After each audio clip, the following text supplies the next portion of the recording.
अस्सलाम वालेकुम and welcome to education TV. आज हमारा लेक्चर नंबर 48 है और आज हम बात करेंगे terms related to experimental research. Lecture number 48 में हमने डिस्कस किया था कि एक्सपेरिमेंटल रिसर्च क्या है, हमने उसके फीचर्स और करैक्टरिस्टिक्स को डिस्कस कर लिया था। तो आज हम बात करेंगे कि कौन कौन सी टर्म्स हैं जो एक्सपेरिमेंटल रिसर्च से रिलेटेड हैं। आपको याद कराता चलूँ कि अब हमारी जो बुक चल रही है वो है एजुकेशनल रिसर्च। आज के टॉपिक में हम बात करेंगे कि रैंडमाइजेशन क्या है, एक्सपेरिमेंटल रिसर्च डिज़ाइन क्या होता है, रेप्लिकेशन क्या है, इंटरनल वैलिडिटी क्या है और थ्रेट्स क्या क्या हैं इंटरनल वैलिडिटी को। इसमें अब थ्रेट्स में आगे मज़ीद हिस्ट्री है, मैचुरेशन है, टेस्टिंग है, इंस्ट्रूमेंटेशन है और मोर्टेलिटी है। ये सारी चीज़ें आज के हम लेक्चर में डिस्कस करेंगे। यहाँ पर एक चीज़ और मैं ऐड करता चलूँ कि एजुकेशन टीवी पर हमने एजुकेशन से रिलेटेड काफ़ी टॉपिक्स ऑलरेडी डिस्कस कर लिए हैं, ये आप स्क्रीन पर भी देख सकते हैं। और इससे पहले एजुकेशनल रिसर्च जो हमारी बुक चल रही है, इससे पहले हमने एजुकेशन की आलमोस्ट 3 बुक्स को कंप्लीट किया है, जिसमें educational philosophy, educational psychology, educational testing and measurement शामिल हैं। इन तीनों बुक्स की अलहदा से प्लेलिस्ट भी बना दी गई है ताकि आप लोगों को तमाम जो लेक्चर्स हैं किसी भी बुक से रिलेटेड वो एक ही जगह पर अवेलेबल हों। आप यहाँ पर देख सकते हैं कि फ़िलासफ़ी ऑफ एजुकेशन के 11 लेक्चर्स जो हैं वो मौजूद हैं और एजुकेशनल टेस्टिंग एंड मेजरमेंट के 10 लेक्चर जो हैं वो मौजूद हैं और एजुकेशनल साइकोलॉजी के 14 लेक्चर जो हैं वो ऑलरेडी चैनल पर मौजूद हैं। इसके अलावा एजुकेशनल रिसर्च के 11 लेक्चर्स ऑलरेडी मौजूद हैं और इंशाल्लाह आज इसमें लेक्चर नंबर 12 वो भी ऐड हो जाएगा। तो आइए वापस चलते हैं अपने टॉपिक की तरफ। अगर रैंडमाइजेशन की बात की जाए तो रैंडमाइजेशन क्या है? रैंडम, आपने एक वर्ड तो सुना ही होगा, रैंडम, ठीक हो गया, यानी कि बेतरतीब होना, ठीक हो गया। तो it is a process in which every member of population has an independent and equal chance of selection. यानी कि जब हम ग्रुपिंग करते हैं, एक एक्सपेरिमेंटल ग्रुप बनाते हैं और एक कंट्रोल ग्रुप बनाते हैं, तो उसमें तमाम जो मेंबर्स होते हैं पॉपुलेशन के, इनका इक्वल चांस होता है कि वो किसी भी ग्रुप में जा सकते हैं और उनकी सिलेक्शन भी हो सकती है ग्रुपिंग में, ठीक है। जैसे हम रैंडम सैम्पलिंग करते हैं तो ये बिल्कुल सेम प्रोसेस ही है। इसमें मज़ीद आगे कुछ चीज़ें होती हैं जिसमें सब्जेक्ट्स को रैंडमली सिलेक्ट किया जाता है, यानी कि स्टूडेंट जो होते हैं, फॉर एग्जांपल हमने 40 स्टूडेंट्स के ऊपर एक्सपेरिमेंट करना है और हमारी क्लास है 100 की, तो उसमें जितने 40 सब्जेक्ट्स जो होंगे हमारे, जो सिलेक्ट हम करेंगे वो रैंडमली सिलेक्ट होंगे। ऐसा नहीं होगा कि हम अपनी मर्ज़ी के या कुछ ख़ास स्टूडेंट्स को सिलेक्ट करेंगे, बल्कि नहीं, तमाम जो स्टूडेंट्स होंगे उनके सिलेक्शन का चांस इक्वल होगा। ऐसा नहीं होगा कि कोई ऐसा स्टूडेंट को जिसको हम कहेंगे इसको तो हमने सिलेक्ट नहीं करना, ऐसा नहीं होगा, बल्कि इक्वल चांस होगा सिलेक्शन का तमाम सब्जेक्ट्स का। इसके अलावा जो सेकंड इसमें चीज़ आती है रैंडमाइजेशन में, होती है कि सब्जेक्ट्स जो होते हैं उनको रैंडमली ग्रुप्स असाइन किए जाते हैं। यानी कि ऐसा नहीं है कि इन स्टूडेंट्स को हमने कंट्रोल ग्रुप में रखना है और इन स्टूडेंट्स को हमने एक्सपेरिमेंटल ग्रुप में रखना है, बल्कि नहीं, कोई भी स्टूडेंट जो है वो एक्सपेरिमेंटल ग्रुप में भी जा सकता है और कोई स्टूडेंट जो है वो कंट्रोल ग्रुप में जा सकता है। यानी कि रैंडमली उनको सिलेक्ट भी किया जाता है और रैंडमली उनको ग्रुप भी असाइन किए जाते हैं। उसके बाद treatment randomly assign to the group. अब ग्रुप भी बन गए, रैंडमली सिलेक्ट भी हो गए स्टूडेंट जो हैं, सब्जेक्ट सेलेक्ट हो गए और रैंडमली हमने उनको ग्रुप्स भी असाइन कर दिए, ठीक है। अब उन दोनों ग्रुप्स में से किसी को हम बना देंगे एक्सपेरिमेंटल और किसी को बना देंगे कंट्रोल ग्रुप, ठीक हो गया। यानी कि जो ट्रीटमेंट हमने उनको देना है वो भी रैंडमली असाइन होगा। तो ये होती है रैंडमाइजेशन। इसके बाद हम बात करते हैं कि एक्सपेरिमेंटल डिज़ाइन क्या होता है। इसको एक्सपेरिमेंटल रिसर्च डिज़ाइन भी बोलते हैं।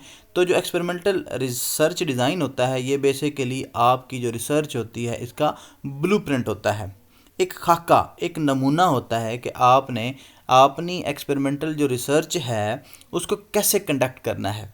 ये हमें ये बताता है कि हमने क्या करना है, हमने क्या करना है, हमने कब करना है और हमने कैसे करना है। कोई भी जो परफॉर्मेंस है, कोई भी एक्टिविटी है, कोई भी एक्शन जो आपने परफॉर्म करना है, ये इसके बारे में हमें एक ब्लूप्रिंट प्रोवाइड करेगा कि हमने क्या करना है, कैसे करना है और कब करना है। अब आगे मज़ीद इसकी एक्सपेरिमेंटल जो रिसर्च डिज़ाइन होता है, इसकी 3 टाइप्स होती हैं, जिसमें प्री एक्सपेरिमेंटल रिसर्च डिज़ाइन होता है, ट्रू एक्सपेरिमेंटल रिसर्च डिज़ाइन होता है और क्वाजी एक्सपेरिमेंटल रिसर्च डिज़ाइन होता है। इसके अलावा ये जो रिसर्च डिज़ाइन होते हैं ये एक दूसरे से डिफ्रेंशिएट कर रहे होते हैं इन चीज़ों की बुनियाद पर। ये चीज़ें क्या हैं, ये कंट्रोल ग्रुप और एक्सपेरिमेंटल ग्रुप हैं। मिसाल के तौर पर अब कोई एक्सपेरिमेंटल रिसर्च ऐसी भी होती है जिसमें सिर्फ जो होता है वो एक्सपेरिमेंटल ग्रुप होता है, कंट्रोल ग्रुप नहीं होता है। इसी तरह रैंडमाइजेशन को मुख्तलिफ तरीक़ों से किया जा सकता है। प्री टेस्ट है, ट्रीटमेंट है, पोस्ट टेस्ट है। कुछ रिसर्च डिज़ाइन ऐसे भी होते हैं जिसमें प्री टेस्ट लिया ही नहीं जाता है और कुछ में पोस्ट टेस्ट जो होता है वो नहीं लिया जाता। ठीक हो गया। और ट्रीटमेंट डिफरेंट कर रही होती है। तो ये चीज़ें बेसिकली आपके रिसर्च डिज़ाइन को डिटरमिन कर रही होती हैं कि आप इन जो प्रोसेसेस हैं कंट्रोल ग्रुप का या एक्सपेरिमेंटल ग्रुप का, रैंडमाइजेशन का, pre test, treatment, post test और कंपैरिजन ऑफ रिजल्ट्स, इनको किस अंदाज से करते हैं। आप इन प्रोसेसेस को जिस अंदाज में करेंगे वही आपका रिसर्च डिज़ाइन बन जाएगा, चाहे वो प्री एक्सपेरिमेंटल रिसर्च डिज़ाइन होगा, ट्रू होगा, या क्वाज़ी एक्सपेरिमेंटल रिसर्च डिज़ाइन होगा। उसके बाद बात करते हैं इंटरनल वैलिडिटी क्या होती है। इंटरनल वैलिडिटी को हम ऐसे कह सकते हैं कि it refers to the condition that the observed differences on dependent variable और a direct result of manipulation of independent variable, not some other variable या एक्सटेनियस वेरिएबल। मैं आपको आसान लफ्ज़ों में ये बता देता हूँ कि इंटरनल वैलिडिटी ये होती है कि जो हमने इफ़ेक्ट्स देखे हैं, जो हमने कॉन्सिक्वेंसेस देखे हैं ऑन डिपेंडेंट वेरिएबल, कि जो डिपेंडेंट वेरिएबल के ऊपर रिज़ल्ट आया है, जो डिफरेंस क्रिएट हुआ है, वो इंडिपेंडेंट वेरिएबल की मैनिपुलेशन की वजह से होना चाहिए। ऐसा नहीं होना चाहिए कि एक्सट्रेनियस वेरिएबल की वजह से ऐसा रिज़ल्ट ना आया हो। ठीक हो गया। अगर एक्सट्रेनियस वेरिएबल की वजह से वो रिज़ल्ट्स आए हैं तो इसका मतलब इंटरनल वैलिडिटी मौजूद नहीं है। ठीक हो गया। दोबारा बताता चलता हूँ कि इंटरनल वैलिडिटी क्या होती है। इंटरनल वैलिडिटी ये होती है कि जो डिफरेंसेस क्रिएट हुए हैं एक्सपेरिमेंटल ग्रुप के ट्रीटमेंट के बाद, वो जो डिफरेंसेस क्रिएट हुए हैं वो basically manipulation of independent variable की वजह से हुए हैं, किसी एक्सट्रेनियस वेरिएबल की वजह से ऐसा नहीं हुआ है। मिसाल के तौर पर आप ये देखते हैं, आपने एक रिसर्च कंडक्ट की। आपको एग्जांपल दे देता हूँ कि आपने एक रिसर्च कंडक्ट की।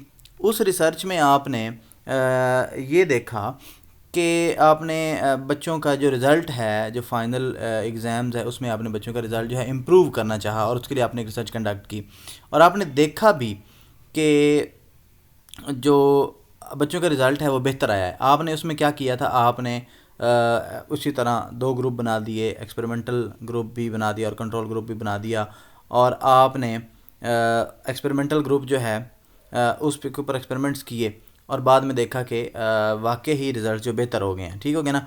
और आपने अपने जो आपका है टीचिंग मेथड, वो होगा आपका इंडिपेंडेंट वेरिएबल, तो आपने उसमें तब्दीलियां की और उसकी बेस पर जो डिपेंडेंट वेरिएबल है वो आपका रिज़ल्ट है, तो रिज़ल्ट बेहतर हो गया। ठीक हो गया। इस सूरत में हम कहेंगे कि इंटरनल वैलिडिटी मौजूद है।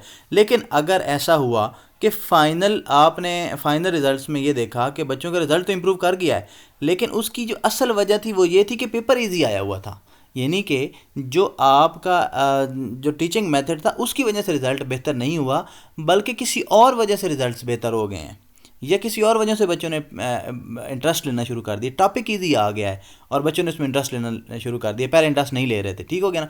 अब किसी और वजह से बच्चों का रिज़ल्ट जो है वो बेहतर आ गया है, चाहे वो माहौल की तब्दीली थी, चाहे वो पेपर आसान आ गया, चाहे उन्होंने ट्यूशन रख ली, या मतलब ये हुआ कि आपके जो मैनिपुलेशन कर रहे थे इंडिपेंडेंट वेरिएबल की, उसकी वजह से रिज़ल्ट में बेहतरी नहीं आई, बल्कि किसी एक्सट्रेनियस वेरिएबल की वजह से वो तब्दीली आई है, तो हम कहेंगे कि इंटरनल वैलिडिटी मौजूद नहीं है। ठीक हो गया। अब बात करते हैं थ्रेट्स टू इंटरनल वैलिडिटी। कौन कौन से थ्रेट्स जो होते हैं वो मौजूद होते हैं इंटरनल वैलिडिटी को। सबसे पहले बात होती है कि हिस्ट्री की। अब हिस्ट्री से मुराद ये होता है कि कुछ ऐसे वाक़यात हो जाते हैं, कुछ ऐसे अकरेंसेस होती हैं जो कि आपके रिज़ल्ट्स को या उस एक्सपेरिमेंट्स को अफेक्ट कर देते हैं। वो डायरेक्टली उसमें इन्वॉल्व नहीं होते हैं, लेकिन किसी न किसी वजह से वो आपके जो ट्रीटमेंट आप कर रहे होते हैं उसको इफ़ेक्ट कर रहे होते हैं, तो ये हिस्ट्री कहलाती है। उसके बाद मैचुरेशन होता है। मैचुरेशन से मुराद ये होता है कि फ़िज़िकल या मेंटल चेंजेस जो सब्जेक्ट्स के अंदर पैदा होती हैं, उसकी वजह से जब अगर आपका जो रिज़ल्ट्स हैं वो चेंज हो जाएंगे तो उसको हम मैचुरेशन बोलेंगे। तो भी ये चीज़ें जो हैं इंटरनल वैलिडिटी के लिए एक थ्रेट साबित हो रही होती हैं। ठीक हो गया। टेस्टिंग से मुराद ये है कि अगर आप एक प्री टेस्ट कंडक्ट करते हैं और एक पोस्ट टेस्ट कंडक्ट करते हैं, तो आप डेफिनेटली ये चीज़ देखेंगे कि जिन बच्चों ने प्री टेस्ट पहले दिया हुआ है वो पोस्ट टेस्ट में उनका रिज़ल्ट जो है वो पहले से बेहतर आएगा। तो ये जो चीज़ें हैं ये इंटरनल वैलिडिटी के लिए थ्रेट साबित होती हैं, और आपके जो अल्टीमेट जो रिज़ल्ट्स आते हैं वो इंडिपेंडेंट वेरिएबल की मैनिपुलेशन की वजह से नहीं आ रहे होते, बल्कि इन चीज़ों की वजह से आ रहे होते हैं। इसके बाद इंस्ट्रूमेंटेशन का बड़ा इफ़ेक्ट होता है।